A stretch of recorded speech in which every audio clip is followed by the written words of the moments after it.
कांग्रेस के पूर्व अध्यक्ष राहुल गांधी को मोदी सरनेम टिप्पणी पर आपराधिक मानहानि मामले में सुप्रीम कोर्ट से फौरी राहत मिल गई। कोर्ट ने शुक्रवार को एक अंतरिम आदेश में कांग्रेस नेता की सजा पर फिलहाल रोक लगा दी। इससे पहले गुजरात हाई कोर्ट ने मोदी उपनाम टिप्पणी पर मानहानि मामले में उनकी सजा पर रोक लगाने से इनकार कर दिया था। सुप्रीम कोर्ट के आदेश के मुताबिक कोर्ट की टिप्पणी के अलावा ट्रायल जज द्वारा अधिकतम सजा देने का कोई विशेष कारण नहीं बताया गया। यदि सजा एक दिन भी कम होती तो अयोग्यता से संबंधित प्रावधान लागू नहीं होता। ट्रायल जज से कम ये अपेक्षा की जाती है कि वो गैर संज्ञेय अपराध के लिए अधिकतम सजा देने के कारण बताएं। हालांकि अपीलीय अदालत और हाईकोर्ट ने दोष सिद्धि पर रोक लगाने से इनकार करने में काफी पन्ने खर्च किए हैं, लेकिन इन पहलुओं पर ध्यान नहीं दिया गया। ऐसे मामलों में सार्वजनिक व्यक्ति से कुछ हद तक सावधानी बरतने की अपेक्षा की जाती है। दरअसल आदेश के मुताबिक ट्रायल कोर्ट के आदेश के प्रभाव व्यापक हैं। इससे न केवल राहुल गांधी का सार्वजनिक जीवन में बने रहने का अधिकार प्रभावित हुआ, बल्कि उन्हें चुनने वाले मतदाताओं का अधिकार भी प्रभावित हुआ। इन बातों को ध्यान में रखते हुए विशेष रूप से ट्रायल जज द्वारा अधिकतम सजा के लिए कोई कारण नहीं दिया गया जिसे अयोग्यता हुई है। कार्रवाई के लंबित रहने तक दोष सिद्धि के आदेश पर रोक लगाने की जरूरत है। अपील के लंबित रहने से अपीलीय अदालत को कानून के अनुसार निर्णय लेने में कोई दिक्कत नहीं होगी। इससे पहले राहुल गांधी की ओर से पेश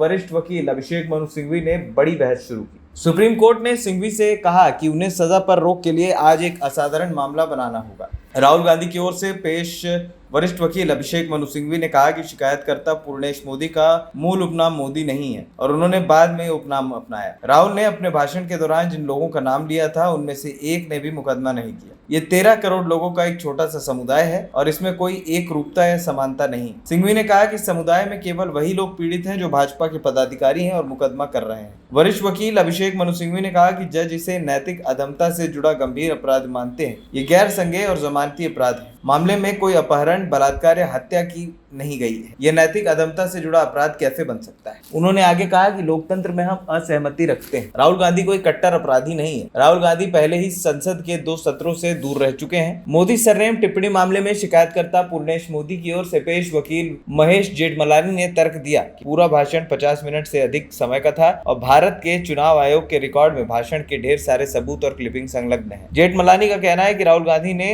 द्वेषवश एक पूरे वर्ग को बदनाम किया। सुप्रीम कोर्ट ने पहले राहुल गांधी को आगाह किया था जब उन्होंने कहा था कि राफेल मामले में शीर्ष अदालत ने प्रधानमंत्री को दोषी ठहराया। उन्होंने कहा कि उनके आचरण में कोई बदलाव नहीं आया। सुप्रीम कोर्ट ने कहा कि गुजरात हाईकोर्ट का फैसला काफी दिलचस्प है। राहुल गांधी की सजा कम भी हो सकती थी। वो जानना चाहता है कि अधिकतम सजा क्यों दी गई। कोर्ट का मानना है कि अगर जज ने 1 साल 11 महीने की सजा दी होती तो राहुल गांधी अयोग्य नहीं ठहराए जाते।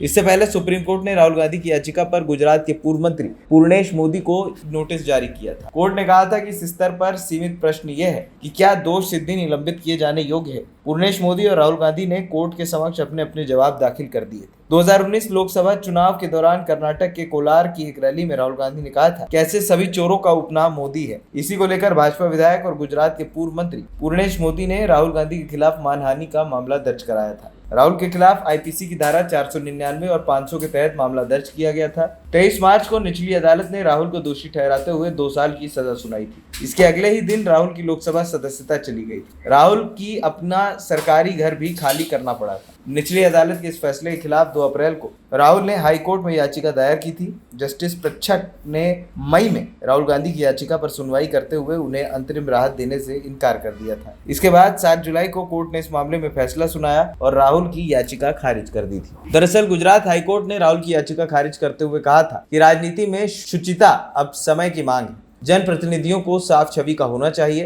कोर्ट ने यह भी कहा था कि दोष सिद्धि पर रोक लगाना नियम नहीं बल्कि अपवाद है। इसे विरले मामलों में ही इस्तेमाल किया जाता है। जस्टिस पृच्छक ने 125 पेज के अपने फैसले में कहा था कि राहुल पहले ही देश भर में 10 मामलों का सामना कर रहे हैं। ऐसे में निचली अदालत का आदेश न्याय संगत, उचित और वैध है। एएनपी टाइम्स की रिपोर्ट।